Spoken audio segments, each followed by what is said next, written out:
Please welcome the President and CEO of Jordan Advertising and Vice Chair of Economic Development for the Greater Oklahoma City Chamber, Rhonda Hooper.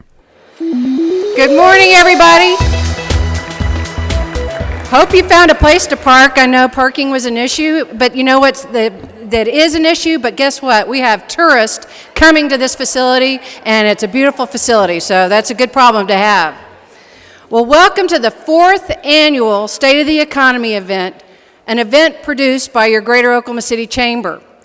As Oklahoma City responds to the ever-changing global economy, we know that our chamber members need to be positioned to succeed in uncertain times. And today we hope to give you that information that will help position you so that providing you the insights for the coming months, both in terms of opportunities as well as areas of maybe some uncertainty. But before I introduce our panel members and today's keynote speaker, I want to give you a snapshot of how we're doing as a community. Because of your hard work and the foundation laid in the past few years, our regional economy has continued to see growth in 2014. Now, while the final numbers for 2014's performance aren't calculated just yet, our preliminary numbers indicate that employment is expected to have increased by about 15,000 jobs, or 2.6% over the past year. That's 5,000 more jobs than we forecasted. That's a great performance. And with those numbers, though, the Metro will have outpaced the nation's employment rate by a full percentage point. Oklahoma City sectors with strongest gains include oil and gas, administrative support, and construction. Through the end of October, as part of the Chamber's Forward Oklahoma City economic development efforts, Chamber-assisted companies have announced or added 5,700 jobs, $310 million in payroll, and over $500 million in capital investment. Now, this includes both new-to-market firms as well as the expansion from existing companies. And it has been especially a strong year, with each category I mentioned surpassing 2013's performance at the same time last year. The Greater Oklahoma City Chamber is continuing its multi-year strategy of focusing its economic development efforts on key industry sectors, those sectors being aerospace, bioscience, energy, advanced manufacturing, and logistics/distribution. The success of that strategy has been evidenced by positive job gains and an unemployment rate that has been among the 5 lowest in the country for large metros.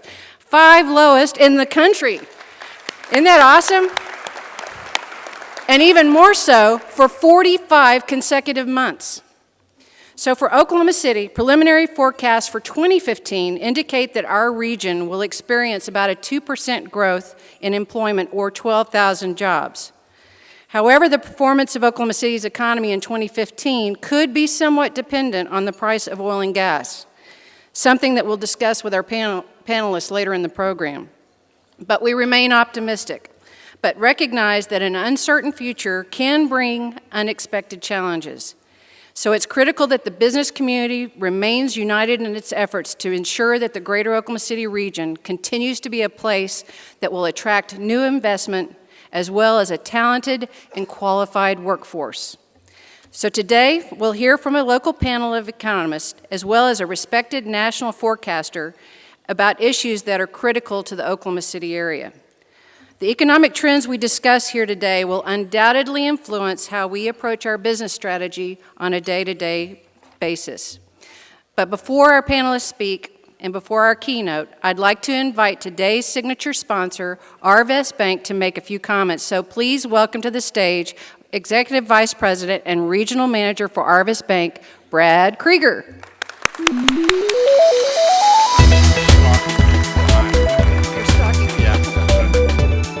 Well, again, good morning and welcome to the 4th Greater Oklahoma City Chamber State of the Economy luncheon. And if you look back at when we started this, trust me, the economy is a lot better than when we started. So I'm Brad Krieger with Arvest Bank, and we're honored to be the signature sponsor once again. How fortunate are we to here in Greater Oklahoma City to have the low unemployment, acknowledgement of a vibrant business community, and a high quality of lifestyle. This is not only recognized locally, regionally, but also nationally and internationally. This is one of those 20-year overnight success stories that continues to fuel momentum and shows the can-do attitude, resiliency, and drive of its people and the business community. But we can't rest on that momentum or that complacency. We at Arvest appreciate the opportunity to be here today and be a part of the continued renaissance of Greater Oklahoma City. And hopefully you have seen the Arvest Consumer Sentiment Survey that came out. It's the second one that we're doing, and we're doing that in conjunction with OCU and OU, and it's very much patterned after the Michigan Consumer Sentiment Survey, and hopefully you'll find the information very good. But again, thank you for being here, and have a good lunch.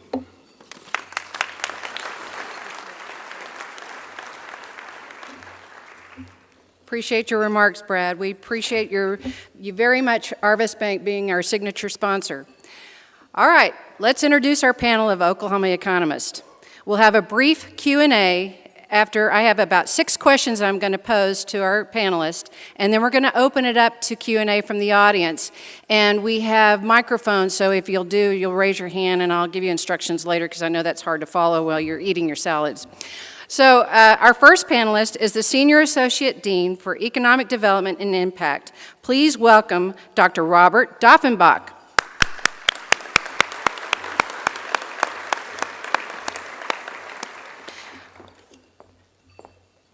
Appreciate it. Also joining us is the Executive Director of the Stephen C. Agee Economic Research and Policy Institute at Oklahoma City University. Please welcome Dr. Russell Evans.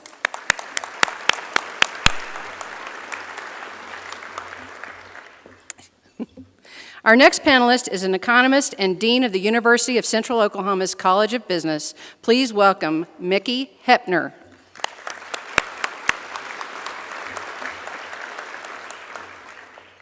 Feel like I'm introducing your starting lineup here. And our last panelist is Director of Center for Applied Economic Research at Oklahoma State University. Please join me in welcoming Dr. Dan Rickman.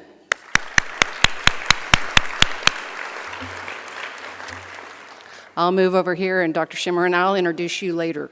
You go enjoy your lunch.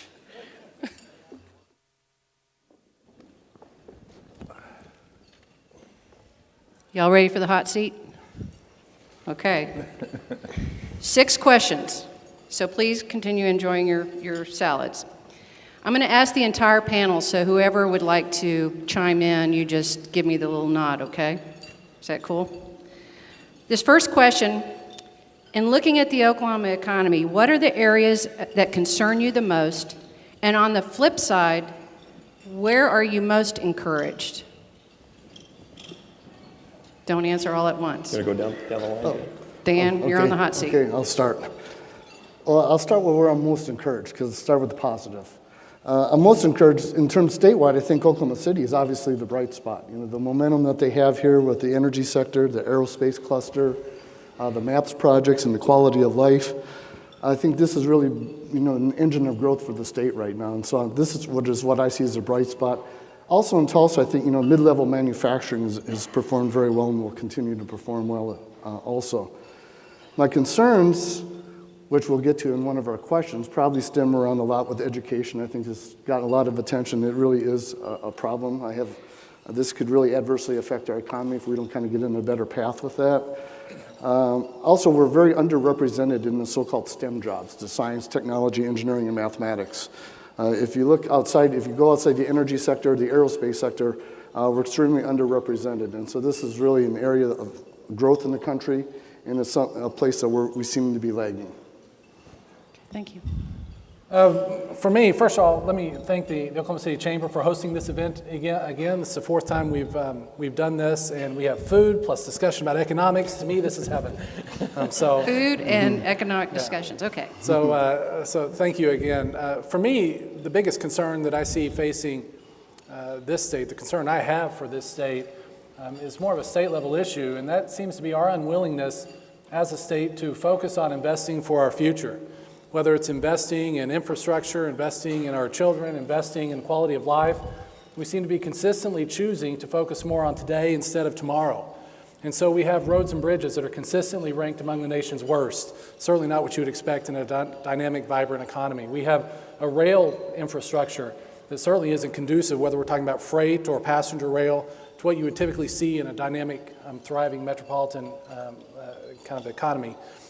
We have a state educational system where per pupil funding ranks among the nation's lowest year after year, and then over the last 6 years, since 2008, real per pupil expenditures in common education have fallen by 23% in Oklahoma, which ranks worst among the 50 states. And keep in mind, we didn't face the same fiscal crisis that other states did. We didn't face the same impact from the Great Recession that other states did. We just chose not to invest in our children. And then a couple of years ago, we made a significant choice not to expand Medicaid and accept billions of federal dollars to do so.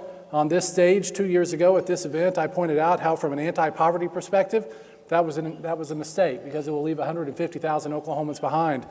From an economic development perspective, though, it was an incredible mistake because it leaves on the table billions of dollars of federal funds, dollars that would have flowed to Oklahoma's healthcare providers, making our rural hospitals more viable, increasing incomes and jobs in the healthcare sector, increasing tax collections for the state, and we chose not to make that investment, again, leaving billions of dollars on the table. Now, I think one of the things that I see as a true bright spot is what we're seeing in Oklahoma City. This organization, the Greater Oklahoma City Chamber, should be very proud of the work it's done over the last 2 decades to help improve the quality of life in Oklahoma. But keep in mind, the renaissance we're seeing in Oklahoma City, the tremendous progress we've made the last few decades came about not because we cut taxes, but because we raised them. Because the civic leaders and the business leaders of this state came together to focus on making investments in infrastructure, investments in children, investments in quality of life that have led this city forward. And until our state leaders get that same message, until our state leaders take that same emphasis on thinking more about tomorrow than today, our state and its people will never reach its full potential. Thank you, Mickey and Dan. I tell you, we are not paying them for their positive remarks about Oklahoma City, so just know these are from the experts. That doesn't mean we won't take money. Oh, okay. We'll talk later. All right, Russell, you're on deck. Well, so many things there in Mickey's comments that it's hard for me to remember what the original question was and which of the many things I'd like to say I want to say. Okay. But let me focus sort of my opening comments on where I'm looking in terms of the short-run economic outlook just in the next year or two. I think when we think about Oklahoma City's trajectory out of, and the state of Oklahoma, our trajectory out of the Great Recession, what we really saw was disproportionate growth in a couple of sectors. And so when you look at the very bottom in 2010, where our average monthly employment bottomed out, through 2012, about 1 out of every 4 state private sector jobs was an oil and gas job. If you expand that to include some manufacturing sectors and some construction sectors that are related to oil and gas, things like pipeline construction, pipeline transportation, machinery manufacturing, fabricated metal products manufacturing. When you expand those subsectors, it turns out about 1 out of every 2 jobs, private sector jobs created in those first 2 or 3 years out of the recession, were in that very small subset of industries. And then those industries sort of plateaued a little bit in mid-2013. And so from mid-2013 into the first half of 2014, oil and gas employment sort of went flat, and we're back up a little bit from where we were a year ago. Manufacturing activity in the city at least shed a few jobs. And so I'm in a situation where I'm looking at the economic outlook, and I can look at the numbers, and from day to day I look at the numbers, and one day I look at it, I think the glass is half full, and one day I look at the numbers, I think the glass is half empty. And it's one of those years where I'm really having a hard time sort of settling in on a model and a forecast for 2015 and 2016.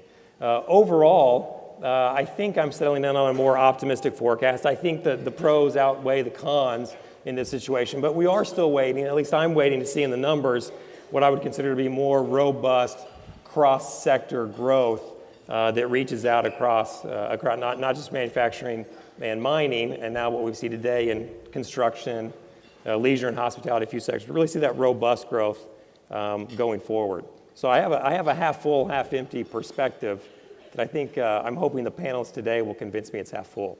We'll ask that later on. Thanks, Russell. Bob? Well, real quick, I'd just say that what we have in this state is fairly good growth, particularly in employment. A little bit above the national average, but not much. What we have in Oklahoma City is 3.6% expansion in employment year over year. What the threat is to both the state and to the city to some degree is the price of oil. We've seen it fall from $105 West Texas Intermediate in just a few short months, and this morning it was struggling to stay above $75 and didn't. Not much of a problem so long as we stabilize at the present levels. And I don't know anybody silly enough to want to hazard a guess as to where energy prices are going. But it's clear that the state has benefited greatly from the energy industry, and I think we have that card to play for a long time in the future. Great, thank you, Bob. Question number 2 is going to focus on labor force. And so, Bob, I'm coming right back to you on this one. Seattle recently passed a citywide ordinance raising the minimum wage to $15 per hour. I remember when I bartended and I made $2.20 an hour. I got tips. Plus okay, tips, plus tips, yeah.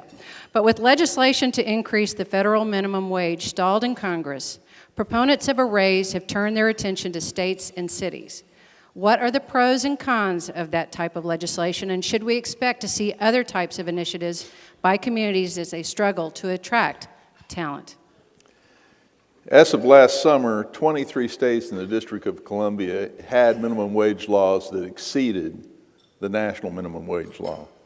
This has been a focus of major state legislative initiatives this last year. 38 states introduced bills related to the minimum wage. 34 states considered increases in the state minimum wage. Many states have indexed their minimum wage laws above what the feds are mandating. And some of the increases currently that are scheduled to be on the books, like fiscal year 2017, fiscal year 2018, exceed $10, and some are as high as $11. Not Oklahoma. And frankly, I think we're right. Politically popular, yes. Minimum wage laws are very popular. Politicians are flocking to the populist approach there. But are minimum wage laws good economics? I think not, and most economists agree with me. So what are we saying here? Well, consider these rhetorical questions. Are not minimum wage laws a form of price control? And when have price controls really helped us out much? Can you really legislate the wage, the value of the marginal product of labor? I don't think so. Why do we not trust the invisible hand of the marketplace to allocate labor resources where they're needed and at the price that's needed to draw them there? Why can't we trust the market like we trust the market for, say, to make allocated decisions for, say, milk? Well, I guess that's maybe not a good example. Are we not preventing persons whose productivity is less than the minimum wage from gaining employment? Are we not creating barriers to young people in getting a toehold in the job market, gaining skills, abilities, workforce behavior patterns that affect their productivity and future employment potential? So, no, I am not in favor of minimum wage laws. I trust the market to work. In terms of what the BLS says, and you're talking about what you made as a weight person, according to the BLS, the price level since my high school days is up 7.5 times. The minimum wage, however, is up only 5.8 times. So what that means is you can take today's minimum wage, translate it back into what today's dollars would have been in the mid-60s, and you get $9.50 to $10. So you can make an argument that today's minimum wage is pretty low in comparison to history. Of course, you can argue that the government is lying about inflation too, but I don't actually say the government lies about statistics. I just say that they're careless with the truth. This is being recorded, Bob. I was going to say. Still, I have to admit that there are a lot of studies, careful studies that have been done, and they don't show much effect one way or the other of minimum wage laws. Some small positives, some small negatives. But I think there are a lot of reasons to let the market work, and particularly in regard to youth and their entry into the job market. The youth unemployment levels in this country are disgraceful. And we need to ask the question, to what extent are minimum wages actually holding us back? Profound. Russell? I would just add to Bob's comments. I think I agree with most of what Bob said right up until the assertion of the conspiracy theory and government statistics. I might, in case NSA is listening, I might... Which side do you lean? I may want to abstain from comment on that. But I think in general, I have to believe that businesses do respond to changes in the prices of inputs. And we see that across studies. I don't know why that would be different in the labor market. And to Bob's point, most of the studies that have come out, empirical studies, have found really no great impacts one way or the other from the minimum wage laws. And I think at the risk, or maybe setting my friend Mickey up here, I would say that when we talk about minimum wage laws, to Bob's point, we talk about them because they're simple to understand, they're easy to sort of articulate and easy to vote for. But in terms of really addressing a serious problem, such as growing income inequality or poverty, they're not particularly effective at addressing those two issues. And so if the question is, are we how can we better address those issues? I would say there are ways better than minimum wage laws. I think both Mickey and Dan have done research into some alternative forms of anti-poverty measures, including incentives to increase child care, and I think there are better policies out there than minimum wage laws if that's your objective, is to try to target wage gaps and poverty. Mickey? I would just add briefly here that the benefits of raising the minimum wage have been vastly overstated by the proponents. Mm-hmm. The costs have been overstated by the opponents. Generally, there's not much of an effect, and I think generally what we found are the cities and the states that have had the greatest pressure to increase their minimum wage have been the places where the market rates for low-wage labor were already well above the minimum wage, and so there's little opposition, little impact in that kind of situation. If the purpose is to have an anti-poverty effect, Russ is absolutely right. There are much more better policies, much more effective policies to reducing the poverty effects. If the objective is to attract and retain a high-quality workforce, and keep in mind the dynamic economies aren't going to thrive and grow by attracting the low end of the wage scale. We need policies that improve the quality of life, to continue doing the things that the Greater Oklahoma City Chamber is doing. So I would just urge the Chamber and its members going forward to let's not lose focus on the things that have been really successful here in Oklahoma City, and that's improving the quality of life for our residents, and not get distracted by policies that might lead us away from more effective policies. Okay. Dan, you got anything? I just would confirm what everybody else is saying. I think states and localities are in the best position to be setting these minimum wages. I think trying to raise that too much nationally, there's some regions that can sustain a higher minimum wage than others. And so I would leave it to states and localities to determine what they think their market could bear. Okay. Dan, since you're talking, okay. let's focus on education. Yes. Okay. As you know, it is a top priority for businesses. Nationwide, employers are struggling with skills gap, a lack of available talent, and an aging workforce. Meanwhile, low teacher pay, curriculum standards, and overwhelming student debt remain as issues for discussion. From an economic standpoint, what path are we headed down? Well, for the reasons you just outlined, we're on a very bad path in Oklahoma, one that could be very hazardous to our future. Teacher pay is near the bottom nationally in Oklahoma. And some research I'm doing with the person with me here today and others, even if you adjust for cost of living, even if you compare it to the wages of others in the state, we rank near the bottom. And along with that, we've been looking at retention of teachers and as it relates to pay. And then we find quite sizable effects, that we do have teachers leaving the profession in the states that have the lower pay. And particularly, it seems to be acute amongst math and science teachers and those in computers. So sometimes the skills that we most need in our teachers, they have the most attractive alternatives. They're employable in many other occupations, and they leave. And this is where we find it to be very sensitive. So my concern is that this lack of emphasis on education and infrastructure as well, as Mickey pointed out, is leading us to what we in economics call a resource curse outcome. And a resource curse is where energy abundance leads to underperformance in other sectors of the economy. That because energy is being extracted and you're getting the benefits of that, you take your eye off the ball off of the other things that we know are needed to drive the economy forward. And this has been shown around the world. They happen in countries that are resource rich. There's some evidence in the US that this has happened in various regions. And I think it's going to be particularly problematic because if you look at the skill demands of the occupations that are going to be growing, those that are at the high wage end have increasing skill demands in education. And if we're not producing people in that, we're going to primarily be producing people at the bottom end. And so when we talk about poverty, you just talk about income in general and overall growth, we will suffer if we don't adequately alter our course in education right now. Dan, you made a comment that the teachers in science and math, Yes. Are they exiting the teaching environment overall, or are they're being attracted by other states? Well, the only thing we've looked at so far is whether they're staying in a profession whatsoever. And what we are finding is that they're leaving the profession.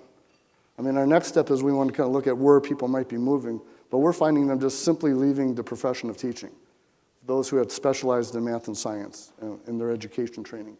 And that is so critical for our future. Yes, it is. Wow, thank you, Dan. Anybody have comments they'd like to add? I'll just say, kind of adding on what I said earlier, we cannot have a dynamic, thriving economy without a quality education system. We cannot have a quality education system without high-quality teachers. And we cannot sustain above-average, high-quality teachers with below-average pay in the long run. And so if we really want to have a dynamic, thriving economy, we have to be willing to make the investments in our children and our teachers and our schools to help build that economy going forward. And at this point, with teacher pay ranking among the nation's lowest, with per pupil spending falling faster than in any other state in the nation, we are not making the choices we need to make to build a dynamic, thriving economy going forward. Yeah, I have to wonder on the education side, both in primary education and both secondary and higher education, what role technological innovation and disruption is going to play over the next generation, and what the role is for formal education. We're seeing some shifts in some other countries of almost movements back to apprenticeship type programs and informal patterns of education. And so in a state like Oklahoma, I tend to focus more on the higher education side. I wonder, for a small private liberal arts university like the one I represent, what's our role going to be in partnering with a career tech system and a HR department at a corporation that has their own internal education program to try to generate the outcomes, the educational outcomes that we need. I think I'm looking for I anticipate some disruptions there. On Dan mentioned the resource curse, and I would say, and I think we'll talk about energy in a little bit in greater detail, but when you look at the resource curse, this idea of how do I leverage today's economic boom into sustainable economic development, sustainable economic activity, when you look at the resource curse, some of the symptoms you would expect to see are decreased returns to urbanization, decreased returns to education, and decreased returns to innovation. And so when you look at Oklahoma's history, you sort of see in those symptoms that maybe Oklahoma and some rural areas, oil and gas areas, have suffered from a resource curse in the sense that those areas have tended to remain rural. They've not urbanized at the rate that you would have expected. They do not seem to get the returns to education or innovation. That being said, I think the keystone industry, as Bob alluded to in his opening comments, the oil and gas industry is a much different industry today. And it's one today that requires education, requires innovation. I think we'll see some returns, some long-run returns from today's oil and gas industry if, as Bob intimated in his opening comments, that it remains a cornerstone industry for some time to come. If we have a run ahead of us, a generation or two, I think there are some good results that come out of that. I would just say let's look at how we can affect change locally first. What do you have the greatest potential for changing? And that is local attention to our K through 12 education system. That has always been a focus of this community. It was the first effort of the MAPS program to revitalize the physical infrastructure of our schools. Let's look to caring for our own issues and how we can affect change, and work certainly at the state level and regional level. But even though the state may be 49th among all states in teacher pay, the Oklahoma City region doesn't need to be. Exactly. Well, there are a number of items in the news lately and top of mind to a lot of us, that being oil prices, the Affordable Care Act, as well as interest rates. So the fourth question I have is all about energy. And Russell, you're on this response. Earlier this month, Saudi Arabia signaled a major shift in strategy by cutting prices on its oil exports to the United States while raising prices in Asia and Europe. Oil and gas prices have declined considerably, and many people have commented that Oklahoma's economy looks a lot like it did right before in the 1980s with the oil bust at that time. What is your outlook for the energy market, and how will our local oil producers be impacted if we are truly headed into a price war? Yeah, so I'm going to try to be brief because I'm sure the other panelists How can you be brief with that response? Well, that's the problem, right? And so I think I was thinking about this morning as I was thinking about this question. I'm sure that any one of the four of us could take 45 minutes on the topic without, it's significant to what's going on in the economy. It could be a 3-hour session, and I'm sure you're hoping that it does not turn into a 3-hour session. So I'm going to try to be brief and sort of share some of the comments here. But when we look at the oil and gas industry and you look at what happened in 1982, I think you have to remember 1982 really was a collection of aberrations, and the pieces are not in place today for a 1982, 1986 type collapse. And so while there is some stress and anxiety created from the falling oil prices and prices at $75 versus where they were at $115 or $100, not all that long ago, when you think back to 1982, there were a series of events that sort of led up from a Yom Kippur War into an oil embargo and then into an 81, 82 recession that put downward pressure on prices. In Oklahoma City, you had Penn Square Bank, who was investing and selling off lending in oil and gas wells, and then was like piecing up the investments, piecing up the loans and selling them, much the way we pieced up loans based on mortgages heading into this most recent financial crisis. And so there was this sort of, when oil prices fell, the loans, the investments that were made predicated on the untenable assumption that oil prices would continue to go up indefinitely, much the same way we were making investments and mortgage-backed securities and collateralized debt obligations in 2008 that were predicated on an untenable assumption that housing prices were going to continue to go up indefinitely. And so when Penn Square Bank failed, the ripple effects reached out to the West Coast and the upper Midwest. But fundamentally, it wasn't a national issue and therefore did not require a national monetary and fiscal policy response. Oklahoma was sort of left out in the desert to cope. As we coped with this in 1986, of course, Saudi Arabia, to punish non-compliant OPEC members, floods the world with additional oil. Oil prices fall further. And what we had in that time period, when you look at it, it's really about a 15-year phenomena at least. We didn't get back to 1982 population and labor force levels in the state until 1996. And so it took us about 15 years to work through this population and labor force that left the state. We didn't get back to that until almost 14, 15 years later in 1996. On a lot of fronts, we weren't fully recovered until the early 2000s. And those pieces just aren't in place for that sort of a bust right now. And so I remain relatively optimistic. While there is some stress here at falling oil prices, I don't see that sort of a bust repeating itself. Although I've had this question 6 times probably in the last 3 months. And so this is a question that's on everybody's mind that we're certainly starting to address. And my closing thought on where I think oil prices are going, if I'm bold enough to predict oil prices, which I'm really not, I will say this. As you think about this game of chicken, this game theory that's taking place between U.S. producers and OPEC members, I think our ace card remains the fact that at the price of oil that makes it wholly uneconomical for us to engage in extracting that marginal barrel of oil is the price of oil that likely sets off significant social unrest in Middle Eastern countries and OPEC member nations. And so we sort of have this, there's only so far Russia and Saudi Arabia, and there's only Venezuela, there's only so far they can take the bluff and let oil prices fall. Beyond a certain point, it becomes uneconomical for us, and it's a hardship on our corporations. But beyond that point for them, it keeps them from balancing their budgets and meeting their governmental requirements and sets off social unrest. And so I think there's a natural floor there that keeps us from going into a bust cycle. Stressed, sure. Bust, I don't think so. Very, very smart. Any other response on energy? If you look at the forecast of Energy Information Administration, they just had their short-term outlook that was released.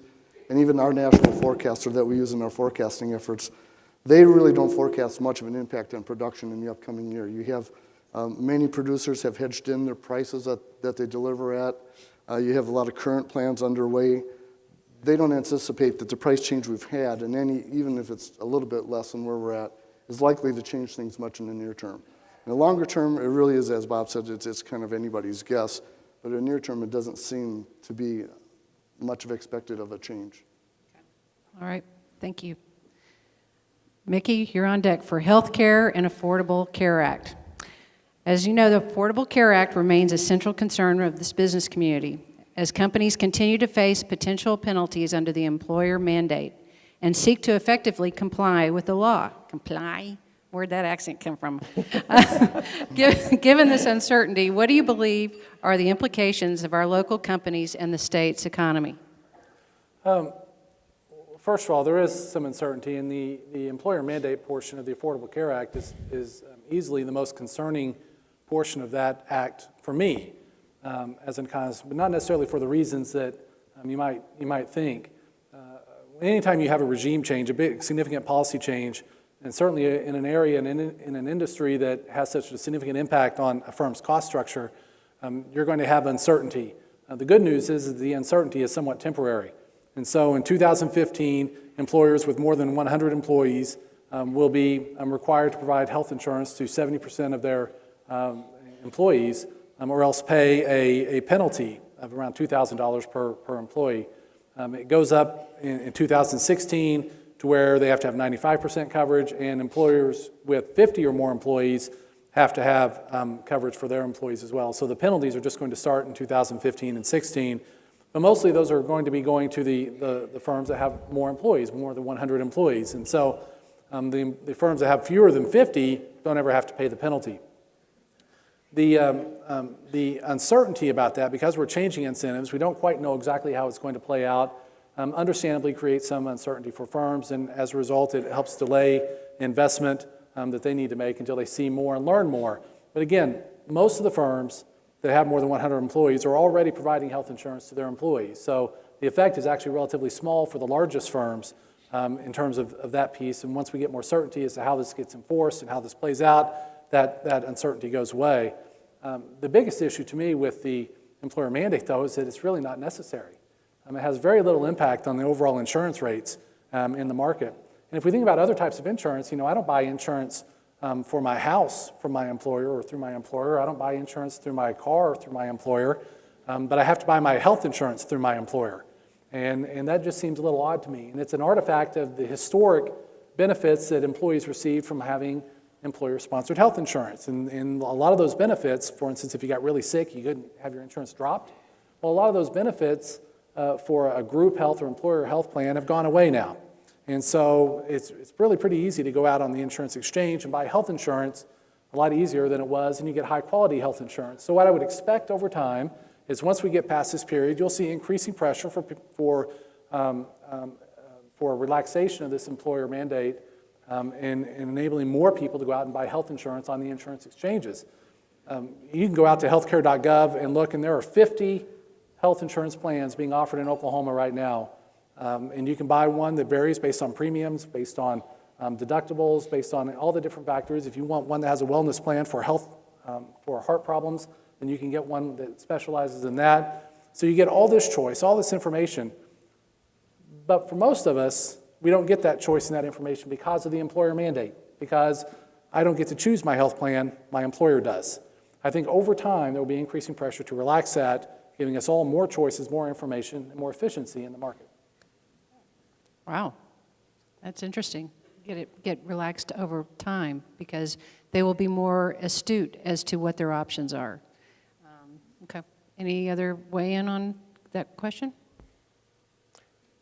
I forecast that the health problem will be with us for decades to come. We'll never really come to any real solution. And it's sad. I'm not sure there is a solution. I wish we had greater accountability. I see a lot of people that weigh a whole lot more than they should. Of course, I don't include myself in that group, but we need education of our children in terms of healthy lifestyles.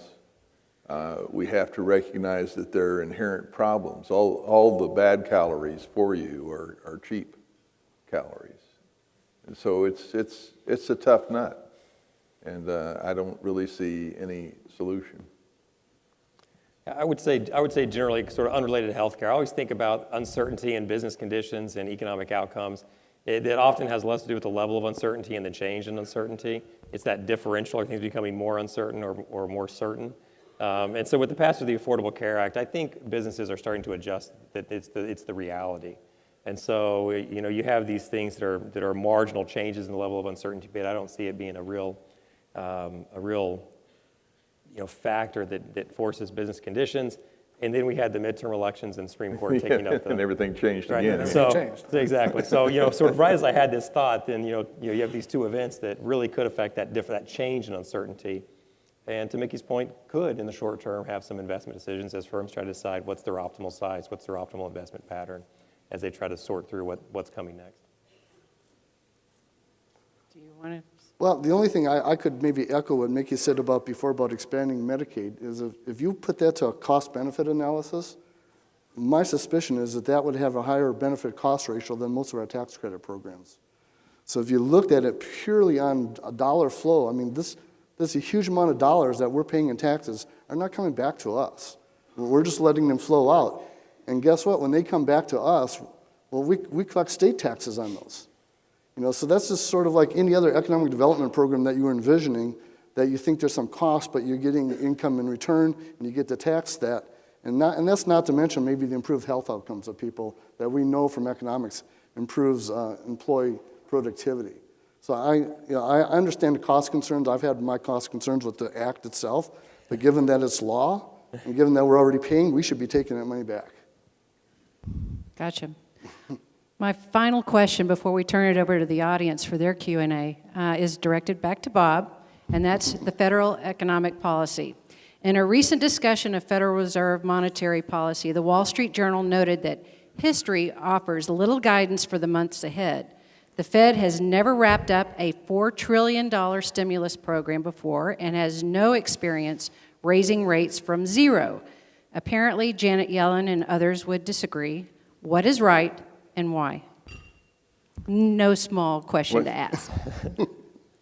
Well, my colleagues here are always happy for me to take the brunt of this kind of question because I'm much closer to retirement than they are.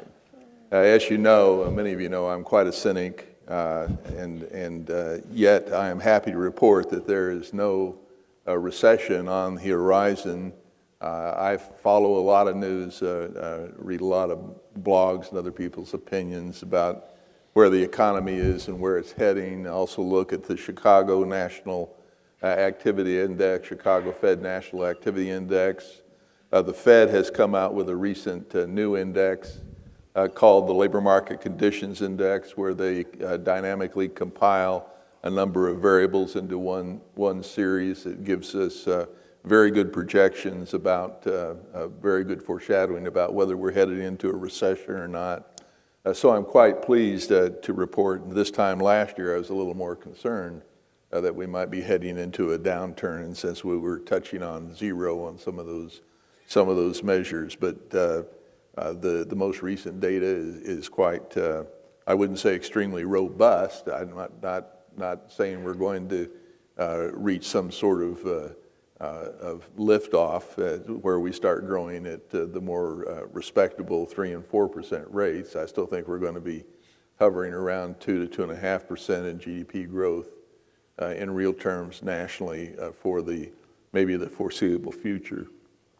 But God save us if we were to enter a recession, because I feel that the Fed has run out of ammunition. Of course, for the last 6 years now, I've felt that the Fed was running out of ammunition, but it's clear that I'm wrong, that I totally underestimated the willingness of the Eastern financial political establishment to blow up the Fed's balance sheet beyond any kind of recognition that we would imagine for what I think are comparatively small gains. It's incredible how marketing enters these kind of dialogues nationally. We don't have money printing; we have quantitative easing. We don't have we have quantitative easing at what level? Well, at $85 billion a month, but nobody does the multiplication and say, well, isn't that $1 trillion a year in bond buying? So there's a lot of that's going on nationally to prop up the national economy. I guess some solace I feel is that I feel I still stand strong with some of our fellow Midwesterners, such as Thomas Honig, former head of the Kansas City Fed, and now Esther George, who is the current head of the Kansas City Fed, and Richard Fisher, who's president of the Dallas Fed, have all been among those dissenters questioning the Fed's largesse. There's something about us in the heartland who are just somewhat suspicious about money for nothing, and that's what bothers me. I think the Fed was complicit in much of the failing of our financial system. We had the Greenspan put for years, and what do we mean by that? We mean Greenspan stood ready to have the Fed to the rescue any time that the financial markets had a hiccup. No matter how big that hiccup seemed to be, it was cavalry to the rescue. And as a consequence, the smart people on Wall Street figured out the Fed has your back, and why not take even more risk? And I think that kind of moral hazard has put us in this circumstance. And of course, following the Greenspan put, we had the Bernanke put, and I guess to follow that is the Yellen put. We don't have to buy insurance ourselves. The Fed is going to buy it for us in case we get into any trouble. So, but now they tell us that quantitative easing is over. I'd like to believe them, unless, of course, there are problems. And of course, we had just last month the stock market fall by 9 or 10%. And what do we then see immediately in the news? Well, James Bullard, president of the St. Louis Fed, comes out and says, well, we just may have to delay the end of quantitative easing if conditions warrant. And of course, the stock market immediately reversed course and is now setting new highs. Even Alan Greenspan is now saying that it'll be difficult for the Fed to return to normalcy in interest rates for the economy. But when has Greenspan ever gotten anything right? So I'm not too concerned about that, and I certainly admit that my concerns about this expansion of what we used to call the bank excess reserves, we used to call that high-powered money because it was capable of being multiply expanded in the economy, and I've certainly been much too concerned about inflation. But I'm not changing my forecast because someday I will be right. So don't worry. QE, quantitative easing is dead. Long live quantitative easing.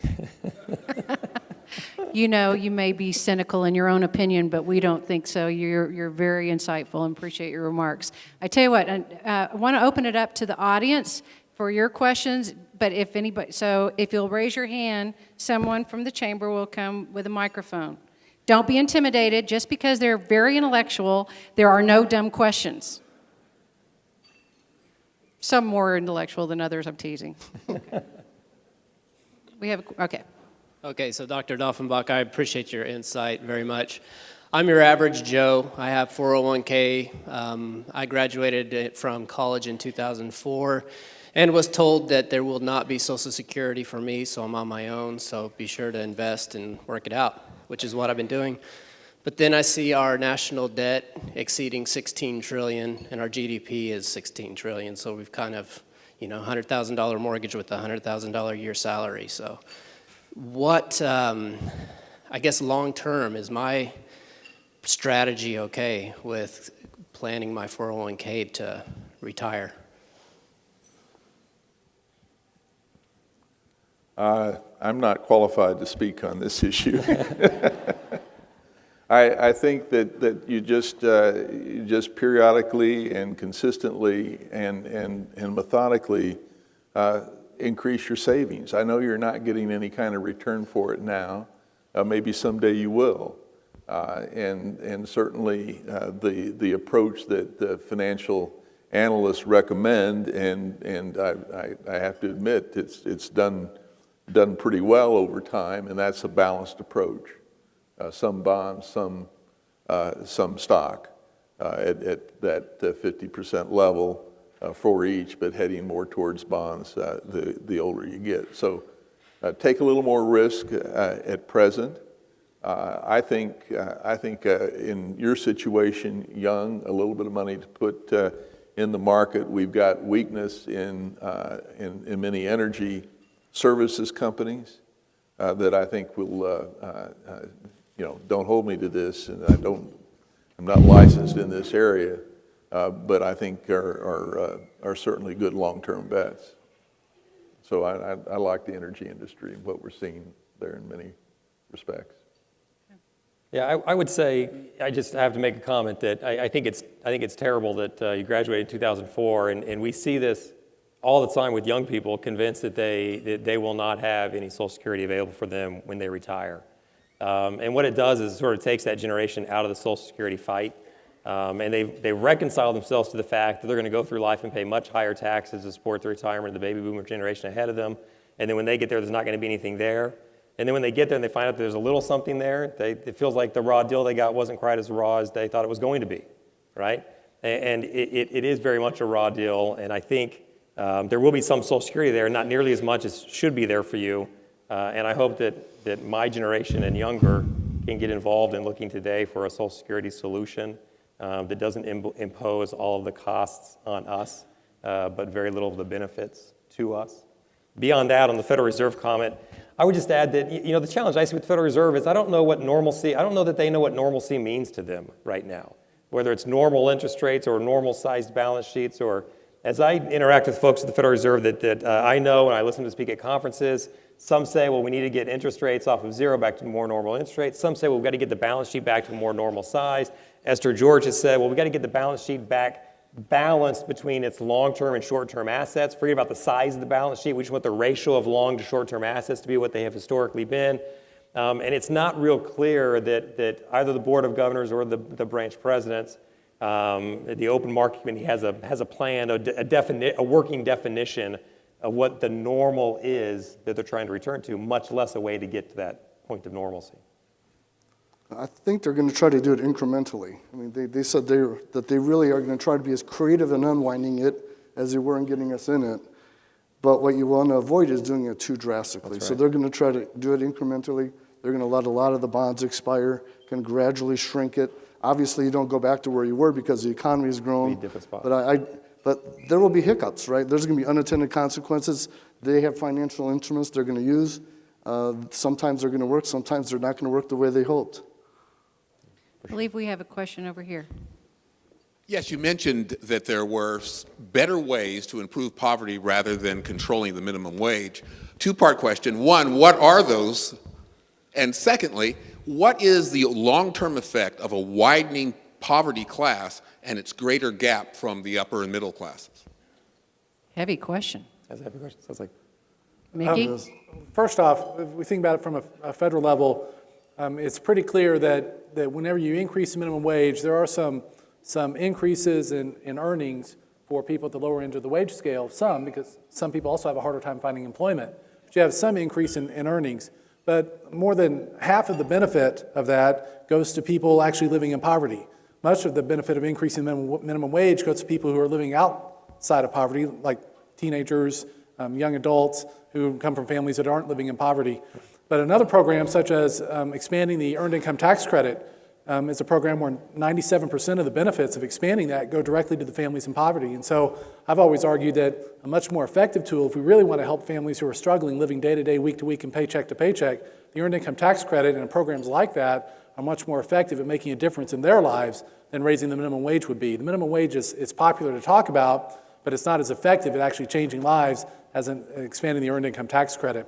But if you have a problem where we don't address poverty issues in our society, we run an increased risk of creating a disgruntled, alienated class who aren't willing to participate legally in an economy and help it grow. They aren't willing to make the investments in their own education to improve their human capital because they don't see a payoff for it.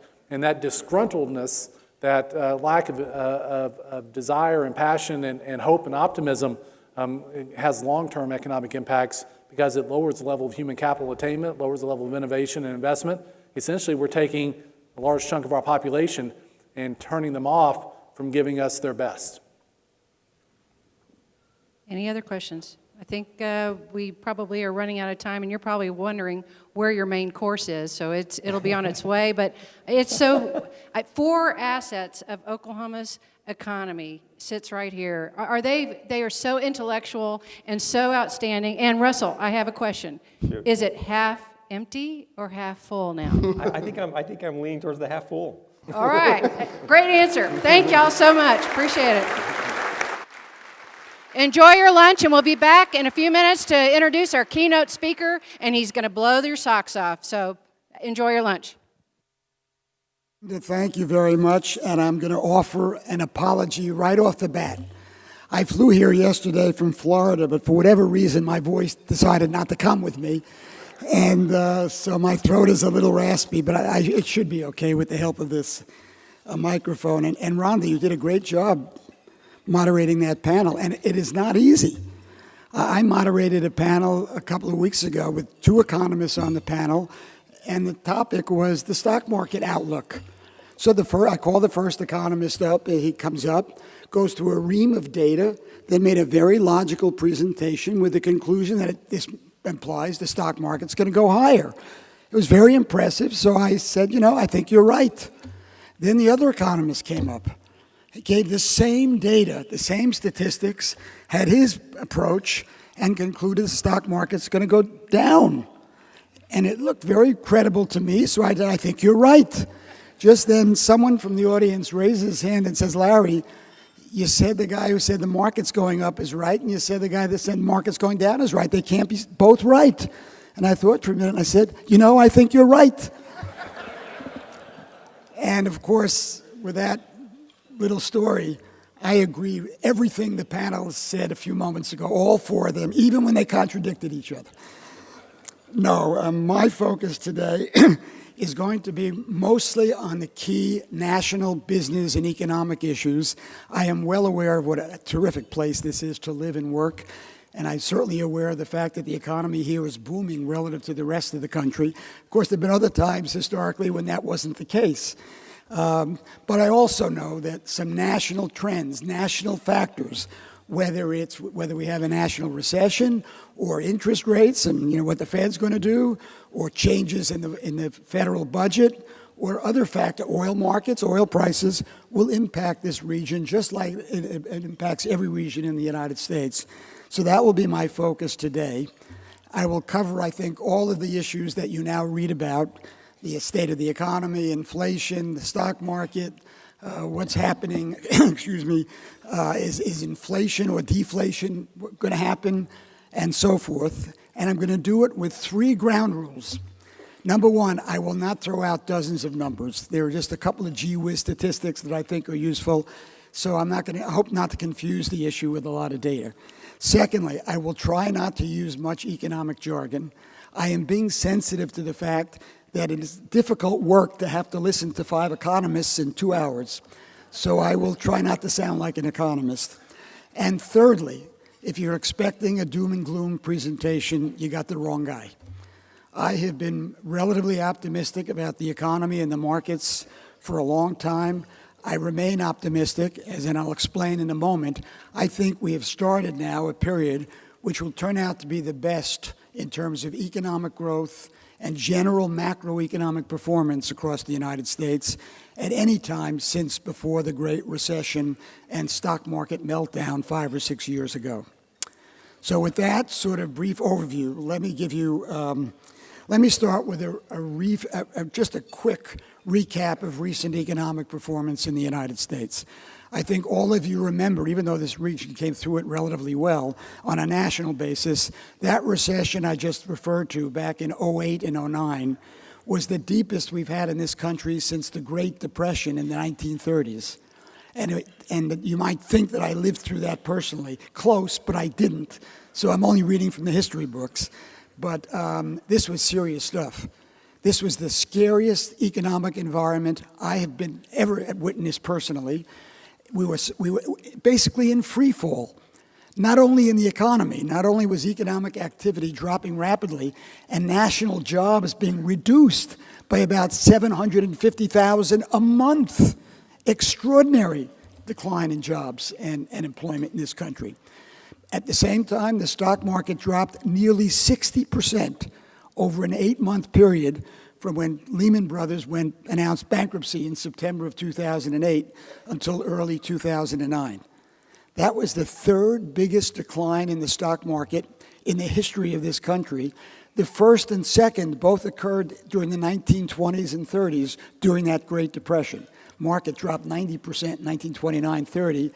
After it recovered some, then it dropped again by 70 or so in 1935, 1936.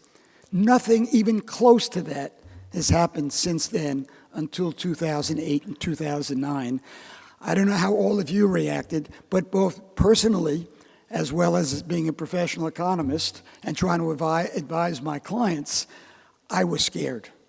And in fact, I think fear is one of the main reasons why that free fall kept picking up momentum on the downside. It became a free fall. Because not only were we losing jobs, most people in this country were afraid they might lose their job. And when you're losing a job or think you might, you're not out buying a new house or a new car.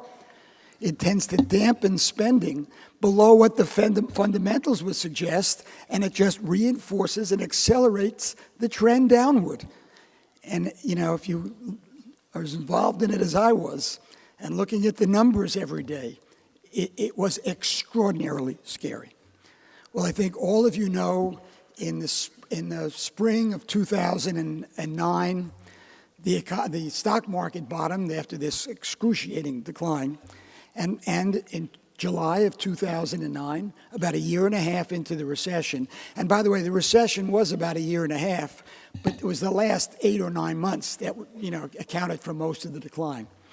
The economy bottomed out in July of 2009 and has been growing ever since. It has been growing rather erratically. We've had some periods of a few months when the economy gained a little steam, and it turned out to be a head fake. And things would slow down again over the next several months. Then we'd get a little blip up and another slowing after a couple of months. On average, in this 5-year, 3 months since July of 2009, economic growth measured by GDP has been on average at an annual rate of about 2.2%. This is far and away the slowest economic recovery in our history. Generally speaking, in the early stages when we recover from recessions, even the mild ones we used to have, let alone a deep one like this, the economy starts off growing 5 or 6%. And over 4 or 5 years, cumulative economic growth is about 25%, mid-20s, sometimes a little lower, sometimes a little higher. So far, in the 5 years plus of this recovery, cumulative economic growth is 2.2%, less than half of what the historical age. Extraordinary. So we had a deep decline, followed by a much slower than normal recovery. It's no wonder why a lot of people either aren't benefiting from the recovery or don't think there has been one at all. And by the way, just to give you one other historical perspective, going back to 1840, which is now 170 some odd years, we have had 33 business cycles in the United States. A business cycle being a period of 4 or 5 years where the economy grows. Then it peaks out, we get a recession. Most recessions have been in the range of 12 months, 11 months, let's say a year. Then the economy bottoms and the next growth phase starts. And of course, because we've had a record of economic growth, we always grow more in the recovery period, and it lasts longer, than we decline in the recession period. So historically, recessions have primarily been one-year interruptions in a process of trend economic growth. And as you know, economic growth on a trend basis has been over 3% a year historically. So this last 5, 6 years is a complete aberration. And by the way, if you do the arithmetic, 33 business cycles in 170 some odd years, the average business cycle is 5 to 6 years, 4 to 5 being expansion, and the 1 year roughly being recession. So, and you can see how unusual this period has been. What made the recovery so slow? I mean, we don't have enough time to go back and look at what caused the recession. Most of you know it started out with overbuilding of homes. You know, dead people and cats and dogs were getting mortgages in 2005. And then, of course, a lot of these loans became non-performing loans, these mortgages, and the banking system took huge hits. That started the process. Then it affected government. Most local governments in the United States depend primarily on property taxes. When the housing markets collapsed, this reduced their property tax collections by a huge amount. Believe it or not, from 2008 to 2011, state and local governments, all combined, including states now, because they suffer too as their revenues from sales taxes and income taxes went down, cut jobs by 600,000. That is, in early 2012, there was 600,000 fewer people working for state governments and city governments around the United States. You may think that's good, but in the short term, it obviously creates more unemployment by definition, a weaker economy, and it just accelerates the downward spiral we were in. Never happened before because we never had a housing collapse like this to this extent, which reduced their tax revenues to the extent we experienced during this period. On top of that, with all the non-performing loans, banks were interested in two things during that period: raising capital and getting out from under all the non-performing loans, a lot of them mortgages, but others as well, as the rest of the economy started declining in response to what was happening in housing markets and other markets as well. So we had big budget cuts, and some tax increases, which my humble opinion, and I'll talk about what's happening in Washington more a little later, was misguided in terms of timing. Just to illustrate the point I'm now making with one number, I just mentioned a minute ago that average economic growth over this 5-year plus recovery period is a little over 2%. If you split that number in two parts, private sector and government, economic growth in the private sector has averaged 3% a year during this period. Economic growth in government has been minus 0.8% a year. That's how much of a drag on economic growth all these government cutbacks have caused during that period. And of course, housing was still a mess even 2-3 years ago. We overbuilt homes and condos and apartments by more than 1 million during that housing bubble. That has to be absorbed. So new building completely collapsed. You're all aware of that. Not so much in your area, but nationally, and in some areas in particular. I mean, they still haven't dug out from the overhang of all that overbuilding. I mentioned banks weren't lending during that period. People weren't borrowing or spending because they were afraid. We kept hearing some economists talk about a double dip. that after 6 months of the recovery, we're going to go into another recession, which was absolutely ridiculous from the start, but people believe it. So you had all of this digging out from fear and uncertainty and the weakness in all these sectors of the economy that made that such a deep recession. Most of these things have now gone in the other direction. One of the reasons why things not only are, the economy is not only growing more rapidly right now, but why, in my opinion, this is not a head fake, and this is the start of something that will continue at this pace for 3 or 4 years. In fact, if we're growing 3% right now, which is a good estimate, we're going to have to grow 4 years just to get up to the cumulative 25% growth during the whole recovery period. And by the way, even though the average business cycle historically has been 5 or 6 years, the 3 longest have all happened in the last 40 years. In the 1990s, we had a 10-year period of uninterrupted growth without recession. In the 1980s, we had an 8+ year period of growth without recession. And the 1960s was 7 and a fraction. So except for the last 10 or 15 years, the recent history is encouraging about the length of expansion periods. And in particular, since we had such a deep recession and slow recovery, it's more logical, I think, to expect a continuation of this recovery for a longer period rather than the average of 5 years, which we've already used up. So don't let anybody tell you that we're due for recession because, we've already grown 5 years. That's not the case. We can grow far longer than that and probably will during this period. Why will we? Well, let's look at the economy right now and talk about why we've accelerated from that 2.2% to something now around 3%. And one reason I think is obvious, and that's the improved financial condition of most state and local governments in the United States. We were talking at lunch a minute ago. 42 of the 50 states are now running budget surpluses. This is state governments, mostly because tax revenues are coming in faster than they predicted because the economy, the performance of the macroeconomy has been somewhat better. They are no longer cutting spending and cutting jobs. They're raising it because they have the tax revenues to support it. In most states, a neighboring state here, close by anyway, Kansas is not in that situation, but you are and most others are. Secondly, we've had huge budget cuts at the federal level, including very large cuts in the defense budget as the modernization of weapons systems that took place during the decade of the 2000s, particularly new jet fighters, and they're using sensor technology now and more weapon systems and whatever. On top of that, we spent $150 billion a year in Iraq and Afghanistan at the peak. That's being cut back. Secondly, some social programs have been cut. And thirdly, we've raised some taxes. Again, from my perspective, the timing was bad, although long-term we need to reduce budget deficits.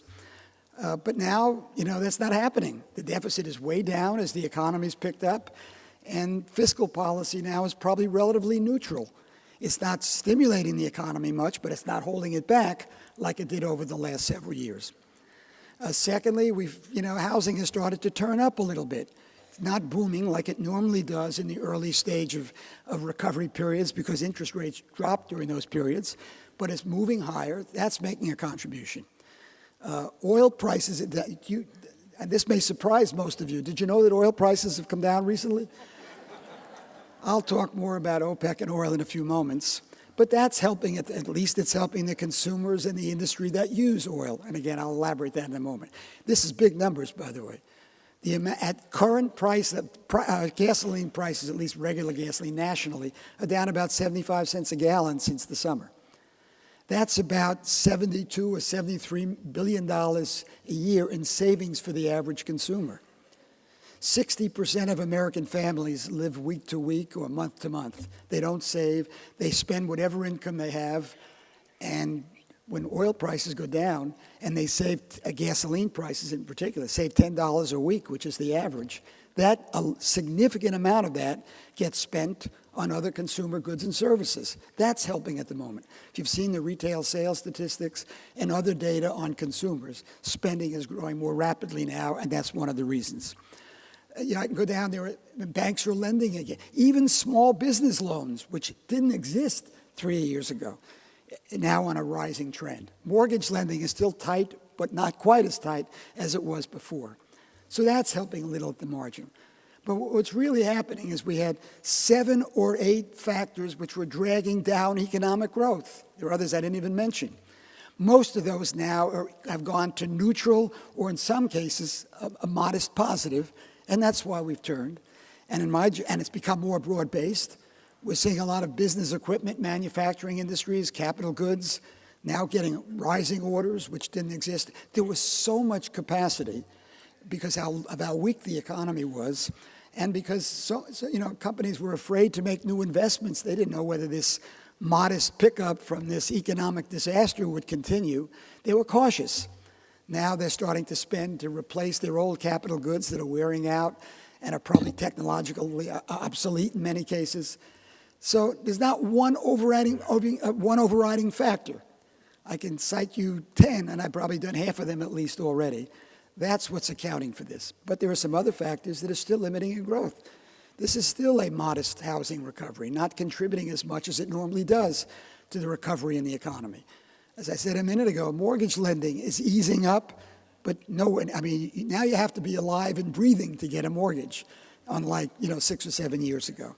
The dollar has increased in value. And by the way, the world is not linear. Don't believe anybody who tells you that a stronger and stronger and a stronger dollar is good. It is not. When the dollar gets overly strong, some economists will tell you it's a gift to consumers because then we can import products cheaper. What about the producers who get knocked out by this? And if the dollar strengthens enough, it will mean eventually that cutbacks in spending on production and then spending to follow that as jobs are lost will exceed the benefit of lower import prices and hurt the economy. As you know, the dollar has strengthened in the last several months, but it had dropped. It's been overvalued for years, and it dropped dramatically, allowing us to compete favorably in export markets. That helping us help the recovery so far. Now starting to move the other direction as the dollar has strengthened some.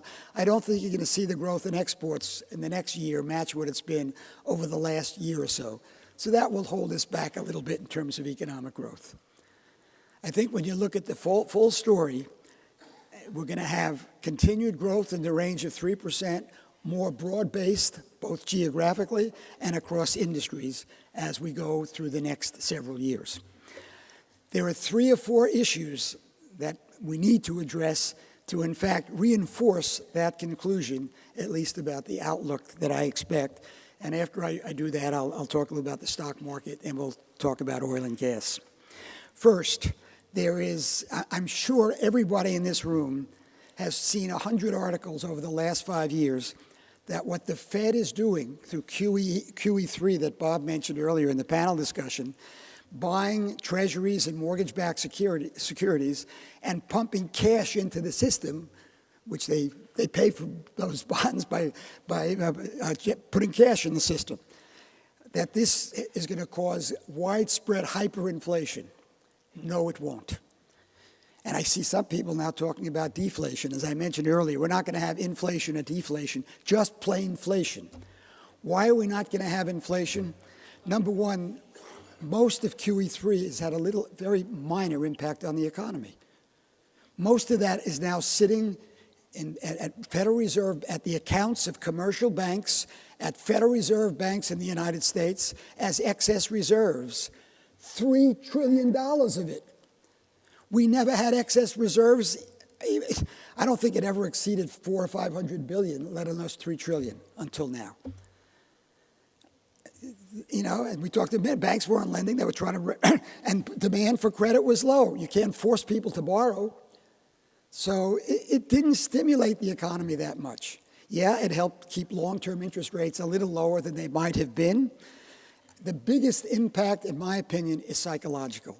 Some people and some companies felt better that the Fed is there and will prop us up again in one way or another if the economy dropped again. Monetary policy has been always far more effective when they try to slow the economy by reducing credit availability and raising interest rates than we're trying to stimulate the economy by lowering interest rates and raising credit availability. And this was an extreme case of it.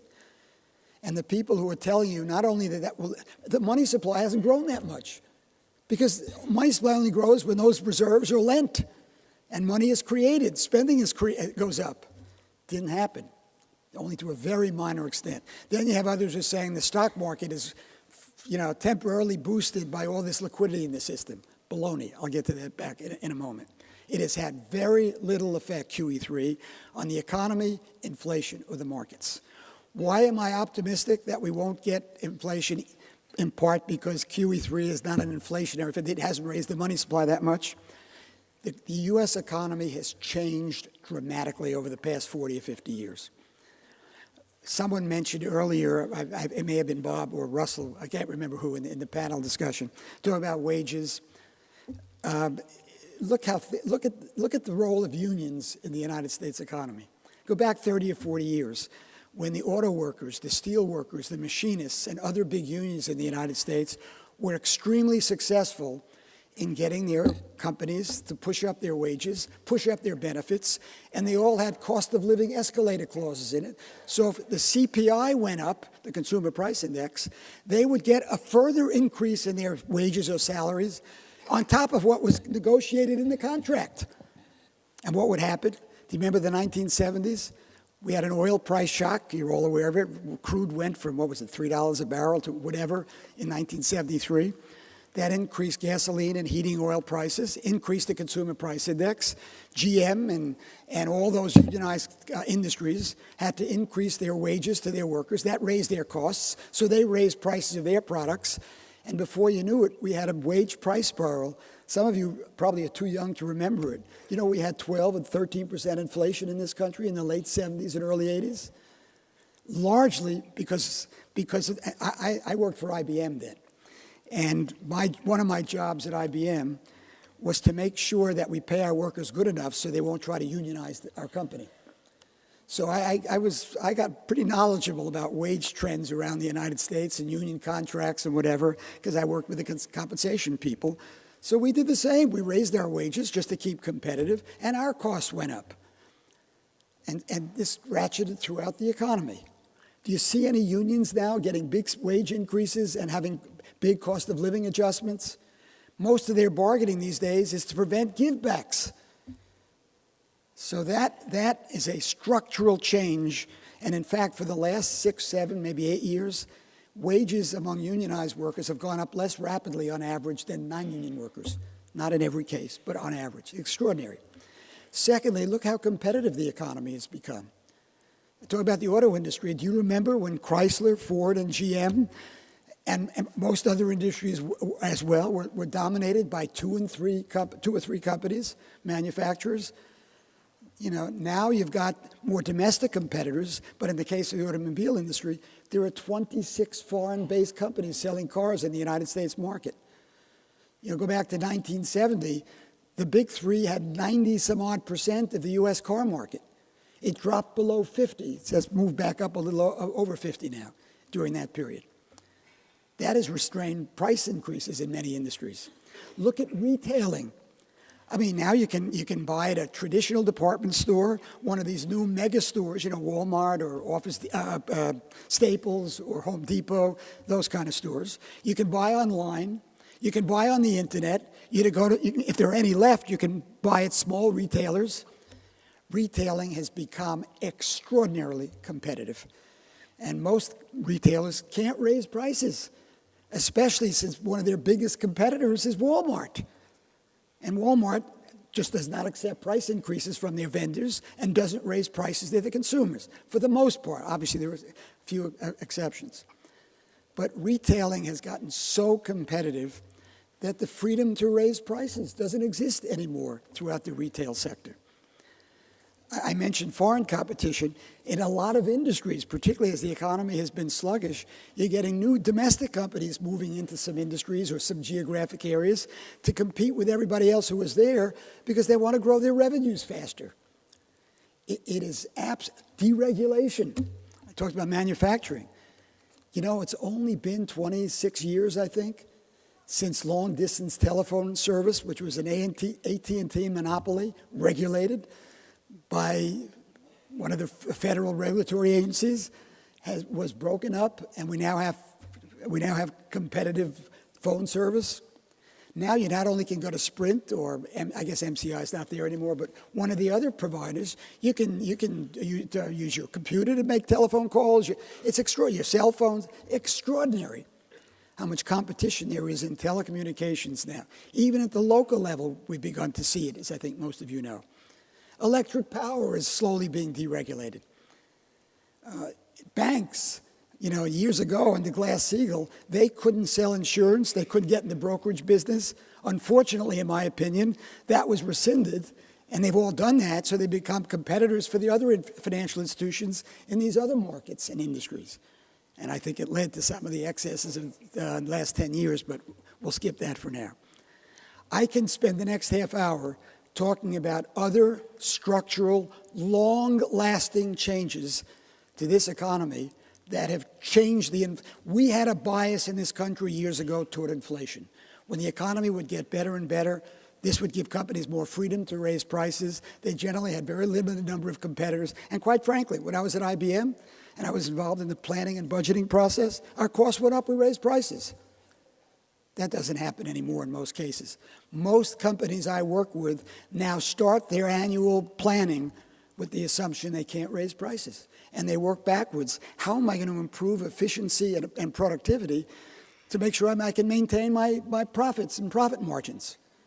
It is a complete flip-flop from the way they did things years ago. And plus, we have way global overcapacity in most industries now. There is no chance of any significant acceleration in U.S. inflation in a long, long time. Certainly 5 years, if not longer. And we haven't had any. Look what happened in the 1990s. We had the biggest boom in our history. We had no inflation. Unemployment was down nationally to 3.8%. Did you see any inflation? So why these inflation predictors are still out there, I do not understand. And you see commodity prices. I mean, there's not a real close relationship between overall inflation and commodity prices. The only one that's big enough to affect it significantly is oil, of course. But they're going down, not up. The dollar is stronger. That holds down inflation. Wage increases may be accelerating a little bit, nowhere near where they need to be to push up costs because companies are finding ways to increase productivity, a lot of it through new technologies. Not only do they start their budgeting with the assumption they can't raise prices, one of the highest priorities in every corporation now, how do I improve productivity and efficiency? I mean, when you think about it, you got to get 3% better each year just to offset your cost increases, or 2% better, just to stay in the same place. And they're doing it. And they're going to continue to do it, particularly as more of the new productivity tools start spreading to companies who are not yet using it. All right. And deflation, ignore that. Deflation in this country only happens in the 1930s. We need a major depression to cause deflation. Isn't going to happen. We're going to have inflation of 2% a year, 1.5%, whatever, as long as we can look out ahead. Second issue is the Fed and interest rates. And I'm going to try to shorten this so we get through it. I don't know when the Fed is going to, the QE3 is now over. I don't know when the Fed's going to start raising short-term interest rates. But remember this, they won't be raising them to stop inflation or reduce inflation or prevent inflation, nor are they going to raise them because the economy is growing too rapidly, which could lead to inflation. They're going to raise them only to get short-term interest rates back to a normal range instead of zero, or close to zero. As a result, they're going to take their time. They will probably start doing it 25 basis points at a meeting, the federal funds rate and the discount rate as well. And at the next meeting, unless the economy's changed a lot, they'll do another 25 basis points. Most likely, they'll do that for roughly 8 meetings. So from mid-2015 to mid-2016, most likely we'll get something in the range of a 2 percentage point increase in short-term interest rates. At the long end, and talking about structural changes in the economy, if you go back 40 or 50 years ago, long-term interest rates in this country never rose until the Fed did something at the short end. If the Fed raised short-term interest rates, long-term interest rates would follow, at least directionally, not necessarily every basis point for basis point. And when they did the opposite, long-term rates would go down. In the last 30 years, every single shift in the direction of interest rates has started in the long end of the market, the Treasury market. The Treasury market is now a trading market. 40 years ago, it was an investment market. You bought long-term Treasuries as an investment vehicle. Some people still do that now, but it's much more a trading market. You know, and I haven't updated this number. I looked at it about 7, 8 years ago, the amount of trading in the Treasury bond market. The average 10-year Treasury changed hands every 9 minutes. That's how much trading there. And there's 13 billion, now there's whatever it is, 16 billion of Treasuries out there, some of which are owned overseas, as you know. So my best guess is sometime over the next 6 to 9 months, long-term rates will start going up.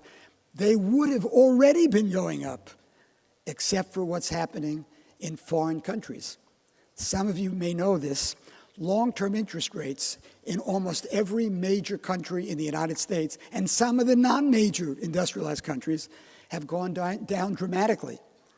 If we take the eight biggest economies outside the U.S., Japan, Canada, Germany, France, Australia, whatever, our 10-year Treasury, which is now yielding about 2% plus 35, 235, is up a full percent higher than the average elsewhere. In Germany, it's 1.5%. Their current 10-year Treasury rate is 0.9%. Never has happened before. As a result, we had by far the biggest flow of investment capital from overseas into the U.S. bond market, and some of it the stock market, than in our history, and our biggest sales of U.S.-owned foreign bonds in our history. That's what's keeping interest rates lower. Plus, the deficit this year is lower and so forth. But that's the major factor. Sooner, those economies are relatively soft. Sooner or later, those rates will probably go up. And when they go up, ours will go up and probably will precede the Fed, by a few months. So what I'm talking about, if talk a year or two from now, 2 or 3 years from now, short-term rates will be 2 or 2.5 points higher than they are. Long rates, somewhere between 1% and 1.5% higher. That's sort of the general outline that I see. What about what's happening in Washington, then oil, and then the stock market? This was a clean sweep for the Republicans, yet it was just about average historically for the minority party's gains in an off-year election when the president of the other party is in power. It was a little smaller than average in the House and a little bigger than average in the Senate. But combining the two, not that unusual. But it will obviously cause change going forward. Here's what I see, and this is partly based on sketchy information, which I don't necessarily put a lot of credence in, partly my own opinion.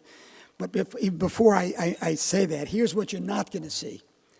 There are at least 3 senators who are likely to run for the Republican nomination in 2016. There are 9 or 10 Republican senators that are up for re-election next year in states that are normally blue states. So that will temper any kind of behavior from the Senate going forward, in my opinion. There's now talk of the Republicans ending the filibuster process. Be a little ironic since they've used it far more than any minority party has historically, by a lot. That's not going to happen. There's talk of another government shutdown if Obama takes executive action on immigration, or if they don't like his budget, whatever. Not going to happen, I don't think. What will happen, particularly on the issues that are of relevance for you, Keystone Pipeline, the Republicans will pass it when the new Congress comes in power and comes in session in late January. The president will veto it. My best guess is after 3, 4, or 5 months of haggling, it will pass, but it will include some environmental, whatever you want to call it, protections that are not now in the bill. I don't know exactly what they be. I can tell you, for a matter of fact, that the White House has been looking at what they can do to address some of the environmental concerns. I think it's a good shot it's going to happen. Some of you may be against it, some of you may be for it, and there are reasons for both, but from where I sit, there's a good chance it will happen. Secondly, I think oil exports, which are now somewhat restricted, will any company will be able to export crude, and now they can do refined products as we go forward. I don't know when the legislation will be submitted and passed, but I'm pretty sure within the next few months that will take place. Thirdly, tax reform. The administration would like to do corporate tax reform by lowering the top corporate tax rate, which is now 35%, to somewhere in the mid-20s. But they will only do it if tax preferences, tax credits, maybe in some case tax loopholes, are tightened so that revenues don't fall. And that, if that happens, it's very possible that some of the oil and gas industry tax credits will be changed. My best guess is it won't happen because I don't think the Republicans want to reduce those tax credits and preferences. So I'd put the odds less than 50% we're going to see corporate tax reform. And by the way, while the corporate tax rate is 35%, most corporations pay a fraction of that. Some pay zero. They might pass sort of an alternative minimum tax for corporations along the lines in the individual taxes. But I don't think we're going to have large corporate tax reform that will dramatically change some of the tax code that is now in place. Just largely a guess. There was some talk earlier about, one other thing the Republicans will target immediately, rolling back some of the EPA regulations on power plants' use of coal, on emissions, mercury, sulfur, whatever. Whether they'll be successful or not, I don't know, but they're going to make a very strong attempt to do that. Last thing is the Affordable Care Act. The Republicans will try to gut the entire thing. I don't think that will happen, but I'm pretty sure there will be two changes. Number one, the tax on medical devices, 3%, it's sort of an excise tax on those products, which helps finance some of the subsidies inherent in the program, will be eliminated. And secondly, the part-time, full-time split in hours per week will move higher. That's been a bone of contention, and I'm pretty sure that will change going forward. I don't think any of these changes, and certainly there won't be any big tax cuts, tax increases, big spending programs, whatever, will change the impact of the federal government on overall economic growth. It'll be relatively neutral going forward. Okay. Let me talk about oil and gas. And I think you all know better than I do probably what's happened. We obviously now have surplus production, depending upon whose numbers you believe, of somewhere in the 1 million to 1.5 million barrels, 1.25 million barrels a day. Libya increased their production back toward normal. Obviously, U.S. production is up. Iran, I don't know who Iran is selling it to with all these sanctions, probably Japan and China. They've increased production. Some of the current surplus reflects seasonal factors. This is a low oil consumption season, particularly driving goes down after Labor Day. Some of it reflects weak demand, particularly because of China, these other countries, China, Japan, most of Western Europe are growing very slowly. And some of it reflects the production increases I talked about. I believe OPEC is now trying to put a package together which will include themselves, Kuwait, Qatar, and the Emirates for a production cut of somewhere 800,000 barrels a day, maybe a little more. The Saudis will do half of that, and they expect the other three to do 150 or 200,000 barrels a day. Those other three countries, as you know, are small population, large oil-producing countries.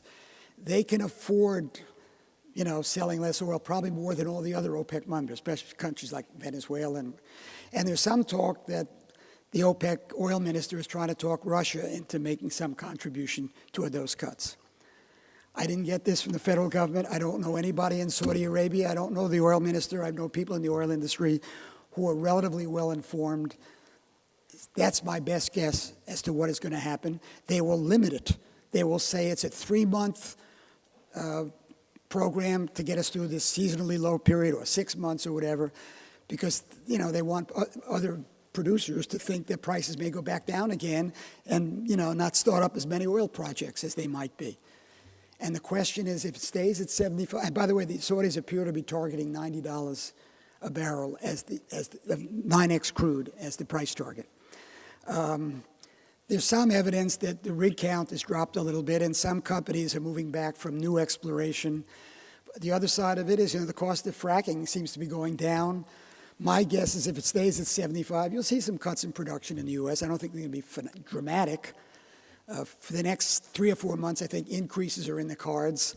But if they, start fewer new wells and newer drilling, you might see a small decline. If it goes to 50 or 60, that's a whole different kettle of fish.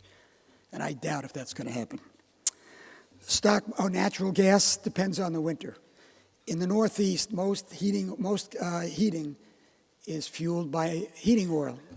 In the Midwest, it's almost all natural gas. And if there's a cold winter, it'll be very helpful. It started out cold in the last week or two. It'll help natural gas. If not, natural gas is going to go down because supplies are huge.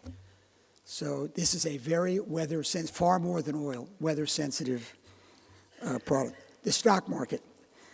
I mentioned a minute ago that there are some people who've talked about stock market's going to collapse because QE3 is over and there's all that liquidity that pushed up. No way. This stock market has been driven by the increase in corporate earnings. One of the unusual other factors of this recovery period is that corporate earnings have gone up dramatically while jobs and consumer income have gone up so slowly. And it's earnings that have fueled the growth in the increase in the stock market. And I'll give you one way of confirming that. If you go back for the last 60 or 70 years and correlate the U.S. stock market with valuations, measures like price-earnings ratios, interest rates, inflation, the market always does better when interest rates and inflation are low. And you make those, and the growth in earnings, which I almost forgot, the stock market is now probably 5 or 6% undervalued. And by the way, the current PE ratio on trailing earnings is about 17. Going back to 1950, it's averaged 16, a little above 16. So some people are alarmed by that. Well, it got back to the average, even a little above. If the stock market, every stock market rally only ended when we got back to the historical average valuation, that historical valuation would, PE would now be 2 or something. Because it would mean that, we'd hit the average, market would then go down on the next downturn. That over time would bring the average down. Then we go to the lower average next time, and then that in every single bull market we've ever had, PE ratios go well above the average. If not the average, as I say, would be much lower. If you believe with what I said, that the economy is going to grow in the 3% range for the next several years, if that happens, you're going to see corporate earnings growth 6-7% a year. That is enough to bring the market higher. The big gains are gone. That was all catch-up in 2011. I'm not talking about Heinz catch-up. That was a catch-up. The market was down. As I said, the market discounted the end of the world in 2009. It is now caught up almost. Now it's a matter of needing the market, the economy to continue to do well. I think if earnings grow 6 or 7%, stock prices will rise 7 or 8%, and valuations will gradually move a little bit higher. If you disagree with that, the market will tank, like it always does in recession. So that's the key factor. I'm going to make one last comment then quick, because I'm probably way past my time. And by the way, if that wasn't sufficient, look at the macro case now for the stock market above what I just talked about. Not only low interest rates, low inflation, stronger economic growth, corporate earnings growth. Companies are buying back. Over the last 5 years on average, the number of stocks, the number of, the amount of stock owned is down by 3.5%. If you take the S&P 500 companies, as a result of all these buybacks, the amount of shares outstanding is down 15% over the last 5 years. So that pushes up earnings per share above what just is happening to earnings. By the way, IBM down 45%. They've been keeping that stock where it is by just buying back shares. Other companies are doing it to some extent as well. Secondly, have you noticed dividends? The last 3 years, dividends paid out by S&P 500 companies have risen 12% per year. And that lifts up prices of many stocks. And on top of that, if you buy Procter & Gamble now, you can get more than a 3% price, more than 3% dividend, higher than the 10-year Treasury. They've raised their dividend 40 straight years.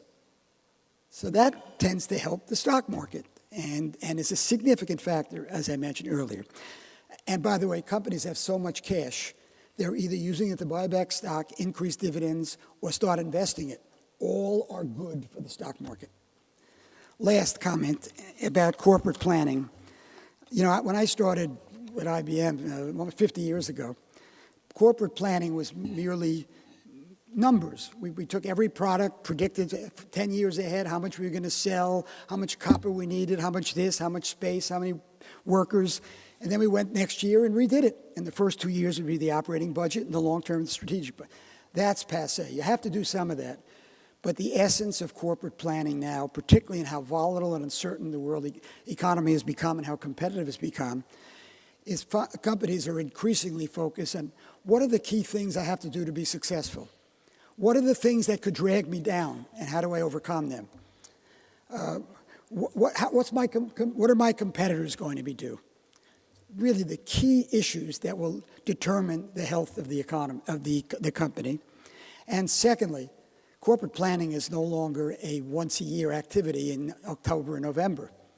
It has to be an ongoing activity because none of us can forecast perfectly, whether it's the economy or any company forecasting its business. But there are ways to minimize the impact of incorrect forecasts on the company. And probably the most effective way is to monitor your business. If you go off track and your sales are weaker than you thought, and you can demonstrate that it has nothing to do with factors that you factored into that forecast, something else is going on, and that it's likely to continue, the sooner you recognize that, the sooner you can take corrective action. Avoid increasing your resources, find ways to stimulate more spending with various programs, more spending on your product. Risk management has become the number one activity in most companies. What if a forecast is wrong? How much will it hurt me? Can I afford to take that risk? How do I mitigate those risks? And I'm going to be on top of the business every single day, so if things are changing, I will recognize it as soon as possible. And as I mentioned earlier, planning your business in most industries without any price increases, figuring out ways to become more cost-effective year after year, looking at other markets, differentiating yourself from your competitors because there are so many competitors now in most industries. Those are the things that most companies have to do to be successful in this world. And even if I'm right, by the way, the economy grows more rapidly over the next 3 years, doesn't mean you can sit by your phone and the phone's going to ring and there'll be 1 million orders. You got to be aggressive, and you got to be not passive, and you got to be proactive. And on that basis, I apologize for going too long, but good luck, happy Thanksgiving, and a healthy and happy New Year.